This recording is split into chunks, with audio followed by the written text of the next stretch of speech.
एक बार अगर आप इसी तरीके से बनाएंगे ना, तो रोटी के साथ इसका कॉम्बिनेशन इतना टेस्टी लगता है कि आप दोबारा इसे ना बनाने से रह नहीं पाएंगे। और ये बहुत ही जल्दी बन के रेडी हो जाती है और खाने में भी बहुत ही ज़्यादा टेस्टी लगती है। तो चलिए बनाते हैं बैंगन भरता। तो इसको बनाने के लिए मैंने एक बड़े साइज़ के इस तरह से बैंगन लिए हैं, आप चाहे तो गोल वाले भी ले सकते हैं। और 2 टमाटर लिए हैं और लहसुन की कलियाँ 5 से 6 और 2 ग्रीन चिली।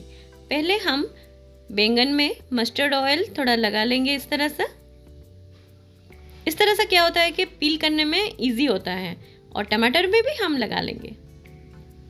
उसके बाद टमाटर को ऊपर के हिस्सों से हम इस तरह से 4 टुकड़ों में कट करेंगे। पूरा कट नहीं करेंगे, एक चीरा लगाना है बस। और बैंगन का भी इस तरह से चाकू की मदद से कट करते हुए जाएंगे। इस तरह से क्या होगा कि हमारा जो बैंगन अच्छी तरह से यहाँ पे पक जाएगा।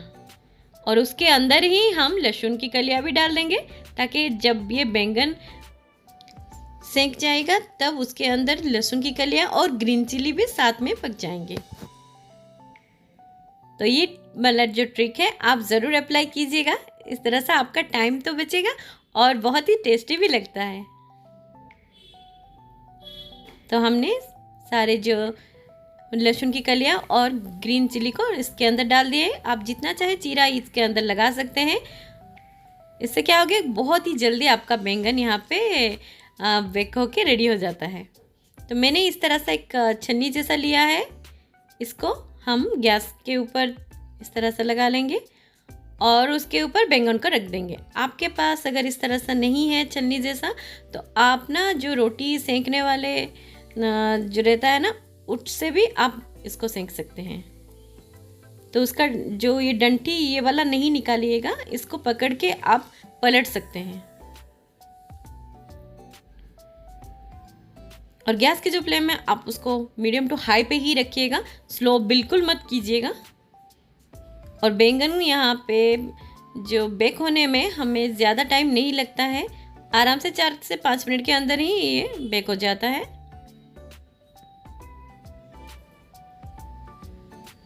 और ये जो बैंगन का भरता रहता है ना, ये लिट्टी चोखा जो बोलते हैं ना, लिट्टी के साथ खाने में बहुत ही अच्छा रहता है।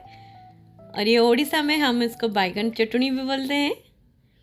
और बैंगन होने के बाद आप उसको निकाल लीजिएगा। उसके साथ ही आप यहाँ पे टमाटर को भी थोड़ा सा इस तरह से जला लीजिएगा। इस तरह से बेक करने से क्या होता है कि उसका जो फ्लेवर बहुत ही अच्छा रहता है। बॉईल करने से ज़्यादा आप उसको इस तरह से जला के खाएंगे ना, तो फिर उसका जो टेस्ट, उसका जो मतलब बहुत ही ज़्यादा टेस्टी लगता है।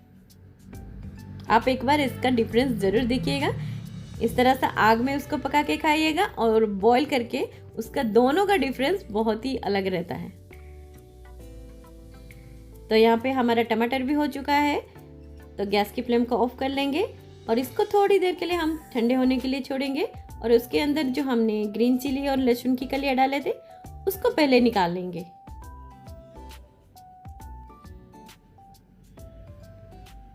और जब भी कट कीजिएगा थोड़ा सा चेक कर लीजिएगा उसके अंदर कीड़ा है या नहीं। तो जनरली जो इस तरह सा बैंगन रहता है ना, सॉफ्ट देख के लाइएगा तो उसके अंदर कीड़ा नहीं रहता है। जिसके अंदर थोड़ा बीज रहता है उसमें चांसेस ज़्यादा रहते हैं। और ठंडा होने के बाद आप साइड में थोड़ा सा पानी रखिएगा और इस तरह से उसका जो छिलका इस तरह से निकाल लीजिएगा।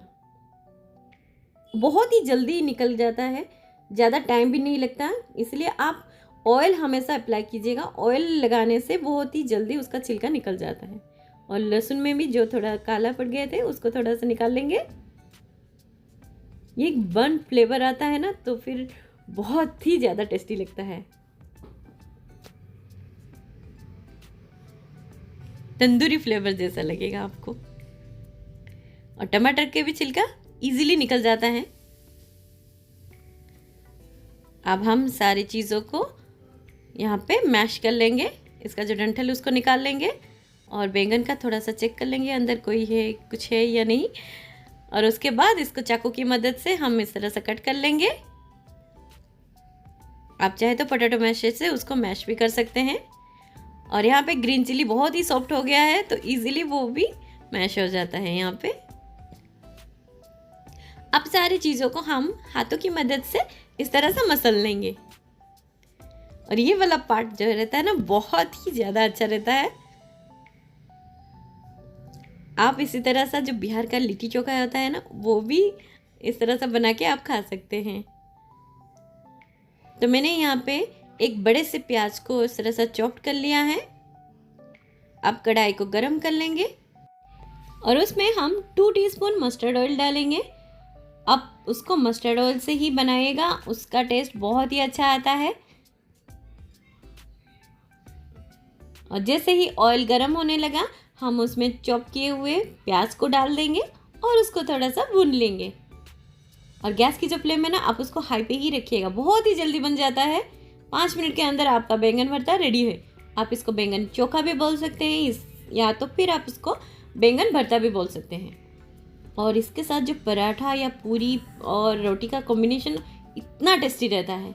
और उसके साथ ही मैंने यहाँ पे 1 टीस्पून हल्दी का powder, 1 teaspoon red chilli powder और 1 टीस्पून मैंने यहाँ पे सॉल्ट ऐड किया है। और यहाँ पे मैं भुनी हुई जीरा पाउडर यूज़ कर रही हूँ और कोई मसाला हम यहाँ पे ऐड नहीं करेंगे।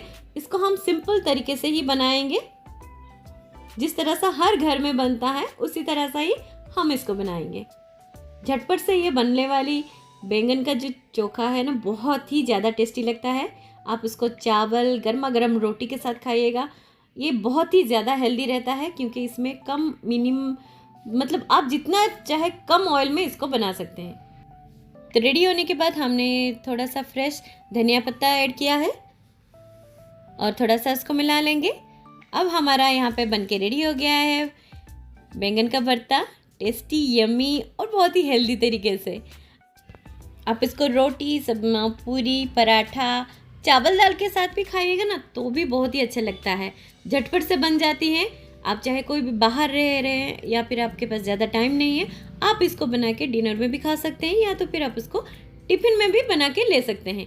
ये बहुत ही टेस्टी रहता है और बहुत ही हेल्दी भी रहता है। तो आपको ये वाली जो रेसिपी कैसी लगी हमें कमेंट में ज़रूर बताइएगा।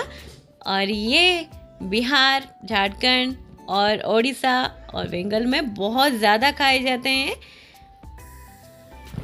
और सबको बहुत ही अच्छी लगती है। ये घर घर में बनने वाली रेसिपी है, आप ज़रूर घर में ट्राई कीजिएगा। तो फिर मिलते हैं नए रेसिपी के साथ, तब तक के लिए टेक केयर एंड बाय।